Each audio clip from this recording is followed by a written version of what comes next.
Welcome to the Deep Dive, where we crack open the most fascinating stories and bring you the core insights so you're not just informed, you're inspired. That's the goal. Today, we're not just talking about a musical legend, we're diving into the extraordinary life of a man often hailed as the King of Soul. Yeah, but that title, as big as it is. Right, it barely begins to capture the full scope of Sam Cooke's impact. He wasn't simply a voice, an artist. He was a force of nature, a trailblazer who reshaped music, a shrewd businessman who challenged an exploitative industry. And a courageous advocate who put his art right at the service of civil rights. It's pretty astonishing when you think about it. Absolutely. It's astonishing to consider the breadth of his achievements in such a, tragically short life. Well, our mission today really is to peel back the layers of Sam Cooke's remarkable journey. Where do we start? We'll trace his path from those deep gospel roots through the seismic shifts of his career right to his untimely and frankly mysterious end. We want to highlight not just what he did, but how his pivotal decisions and, surprising insights made him a true pioneer. So it's not just about the hits. No, this isn't merely a discography review. It's about understanding the profound ways he fundamentally changed the game for artists and, for society itself. Okay, let's unpack this from the very beginning then. Samuel Cooke, as he was born, Right. he arrived into the world on January 22, 1931 in Clarksdale, Mississippi. He was the fifth of 8 kids to Reverend Charles Cooke, a Baptist minister, and Annie Mae Cooke. Yeah, you can already sort of feel the deep roots there, can't you? Community, faith, music. Yeah. It's all baked in from the start. Definitely. And this context is absolutely crucial. When Sam was just 2 years old, his family became part of the Great Migration, moving north to Chicago, Illinois. That's a huge shift. Oh, massive. This wasn't just a change of address. It was a profound cultural transition. Chicago was a vibrant hub, but also a new crucible for Black spiritual and musical expression. So he was right in the middle of it. Immersed. Sam was immersed in gospel from an incredibly early age, singing with his siblings in a group called the Singing Children by the age of 9. Wow, 9 years old. Yeah. This environment where music and the church were just inseparable, that was the foundational training ground for everything that came next. It instilled in him that profound emotional connection to his voice and his audience. And he didn't stay a singing child for long, did he? Not at all. By his teens, he was already leading the Highway QCs, a popular local gospel group. Okay. But the true meteoric rise came at 19. That's when he stepped into the massive shoes of R.H. Harris. The lead vocalist of the Soul Stirrers. Exactly. Now, the Soul Stirrers were not just any group. They were one of the most famous and influential gospel ensembles in the entire U.S. at the time. Right. So for a teenager to take that spot. It's like being called up to the major leagues and hitting a grand slam in your first at-bat. Yeah. It was more than just a promotion. It was a clear affirmation of his exceptional, God-given talent. You could hear it even then. Oh, absolutely. His voice, even then, was singular. That silky smooth timbre, the gospel honed control, that distinctive vibrato. It conveyed a raw anguish and effortless grace that just immediately captivated audiences. So within the gospel world. He was already a national sensation. He had this incredible ability to move people, to connect spiritually and emotionally. And that powerful connection, it laid the groundwork for his later, even broader crossover success. He was, in essence, a star long before he became a pop star. So from gospel sensation, Sam Cooke was clearly destined for something bigger, something different maybe. Seems that way. And in 1957, he made a decision that wasn't just monumental for his career, but really shook the foundations of the music world. The big leap. He made the controversial leap from gospel to secular music. This wasn't just a slight shift in musical style. It felt like a cultural and spiritual earthquake for many people. Indeed. It's difficult to overstate the profound implications of this move, especially for a Black artist, during a deeply racially divided era. How did his gospel fans react? For his devoted gospel fan base, for many of them, it felt like a profound betrayal, a move from the sacred to the profane. He faced immense backlash, condemnation even. Wow. But he saw something else. But Sam saw it as an opportunity to blend that spiritual passion and vocal expressiveness with mainstream R&B, to reach a broader audience with messages that were both personal and universal.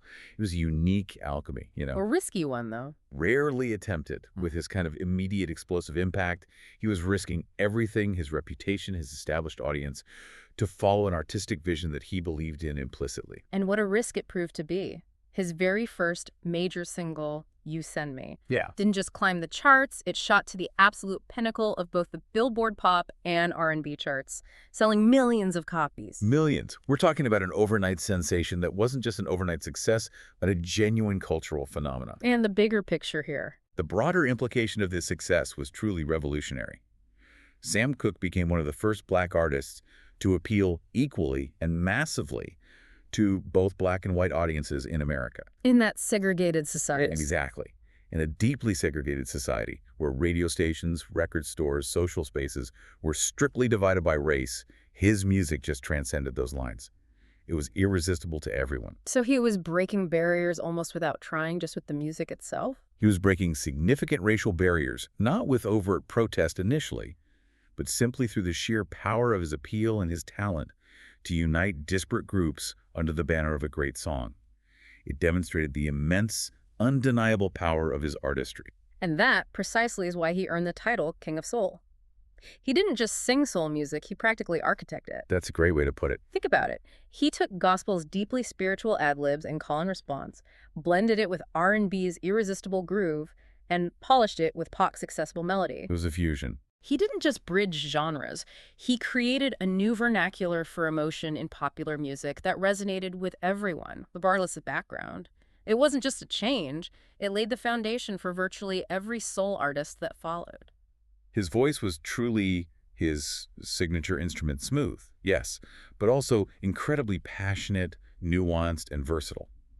It allowed him to effortlessly transition between a tender romantic ballad and a powerful, socially conscious song. That control he had. Masterful control of melisma, that ability to stretch a single syllable over multiple notes, infusing words with profound feeling. This versatility was a hallmark of his entire career. He was never pigeonholed. He could do it all. He could be sweet, he could be fierce, he could be everything in between, and always authentically Sam Cooke. And you hear that incredible versatility in so many of his iconic songs, right? Each one feels like a different facet of his genius. Definitely. Think about the social commentary of Chain Gang from 1960, that song highlighting the plight of incarcerated workers. Yeah, powerful stuff. Then there's the pure romance of Cupid in 1961. A classic. Followed by the irresistible dance anthem Twistin' the Night Away in 1962, and the relatable storytelling of Another Saturday Night in 63. Each one a hit. Each one showcasing a different aspect of his range. It's quite amazing. But then, 1964. Ah, yes. Then in 1964 came A Change Is Gonna Come. This wasn't just another song. It was a profound, almost prophetic statement. What inspired that specifically? It was inspired in part by Bob Dylan's Blowin' in the Wind. Apparently that song profoundly moved Cooke, but also made him feel a sense of frustration, maybe even a challenge, that a black artist hadn't yet penned such a powerful, explicit anthem for the civil rights movement. So he decided to write it himself. He wrote, A change is gonna come, from the depths of his own experiences with racism, from being turned away from hotels, the daily indignities faced by black Americans. Those famous lyrics. The lyrics, it's been a long time coming, but I know a change is gonna come. Oh, yes, it will. I mean, they became one of the greatest protests and civil rights anthems ever written. Still gives you chills. It was a rallying cry, a testament to hope, and a demand for justice that resonates with undiminished power even today. This wasn't just music. It was a deeply personal and powerful reflection of the times, a promise and a demand. It truly was a masterpiece, a song that just transcends time and still moves us. So, okay, he's a massive star. He's changed the game musically. He's given a voice to a movement. Quite the resume already. But Sam Cooke's vision wasn't confined to the stage or the recording studio, was it? Not even close. In fact, his next frontier was the very business behind the music, a battle equally, if not more, challenging. A lot of people might not know this side of him. Yeah, his astute business acumen was just as revolutionary as his music. So what does this all mean for other artists, especially thinking about today? Well, what's truly remarkable here is the context. You have to remember, at that time, most black musicians were systematically exploited by record labels. Right, signing terrible deals. Often signing away their rights, their creative control, their long-term earnings for meager upfront payments. Cooke saw these systemic inequities, and decided to build an alternative. So he started his own label. In 1961, he founded SAR Records. This was revolutionary because it gave artists, especially black artists, more creative and financial control over their work. He was essentially telling the industry, look, we will no longer be exploited. We will own our destiny. That took guts. It was an act of profound courage and incredible foresight. And his entrepreneurial spirit truly knew no bounds, right? It wasn't just the label. No, beyond his own label, he also established his own music publishing company and management firm. Wow. Think about that for a moment. An African-American artist in the early 1960s, not just singing, but owning the entire infrastructure around his career and the careers of others. While most artists were just trying to get noticed. Exactly. Most artists then were just trying to get a deal, let alone build an empire. This was radical independence. And then the master recordings. Precisely. And one of his most pioneering moves, an act of sheer defiance and genius, was demanding ownership of his master recordings. Explain that for the listener. Why are masters so important? Okay, so these masters are the definitive original studio tapes of his songs. Yeah. Owning them means controlling everything future re-releases, licensing for films, commercials, digital streams. Basically controlling your legacy. Essentially controlling your entire musical legacy and its revenue streams for generations. This was virtually unheard of for any artist at the time, let alone a black performer in the deeply exploitative 1960s music industry. So he was way ahead of his time. Absolutely. It was an act of profound self-empowerment that served as a blueprint for future generations of artists who would fight and still fight for their rights and ownership of their creative output. Yeah. He set a precedent that continues to inspire artists today. Amazing foresight. Okay, shifting now from his public triumphs and these groundbreaking ventures, let's touch upon his personal life a bit. Right. He married Barbara Campbell in 1959, and they had 3 children, Linda, Tracy, and Vincent. Tragically, though, in 1963, their son Vincent drowned. He was only 18 months old, drowned in their family swimming pool. Yeah, just devastating. You can only imagine the unimaginable blow that must have been to him and his family. A loss that undoubtedly cast a long shadow over his life and his art. Absolutely. And it's important to acknowledge that while Sam Cooke was charting this revolutionary course professionally, his personal life, Yeah. well, perhaps under the immense pressure of his trailblazing career, Yeah. it was often marked by considerable turbulence. Things weren't perfect. No, those same drives that propelled his career, his relentless ambition, his captivating charisma, his tireless pursuit of new horizons, sometimes manifested as infidelities and financial disputes. Right. These complexities, combined with the profound grief of losing a child, they paint a fuller, more human, and certainly more complex picture of the man behind the superstar persona. He was dealing with a lot. He was navigating immense societal pressures while simultaneously grappling with deeply personal challenges. And then the tragedy that shook the music world, adding another layer of somber intrigue to his story. His death. On December 11th, 1964, at the incredibly young age of 33, Sam Cooke was shot and killed at the Hacienda Motel in Los Angeles, California. Yeah.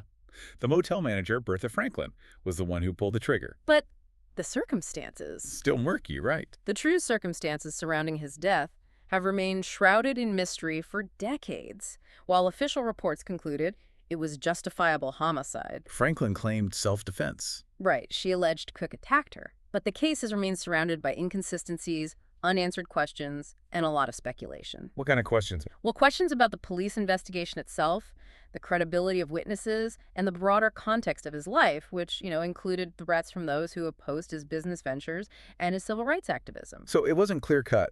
Not at all.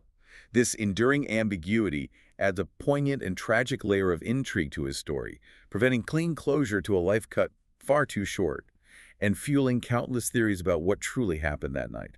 What an incredible, yet ultimately heartbreaking arc for an individual.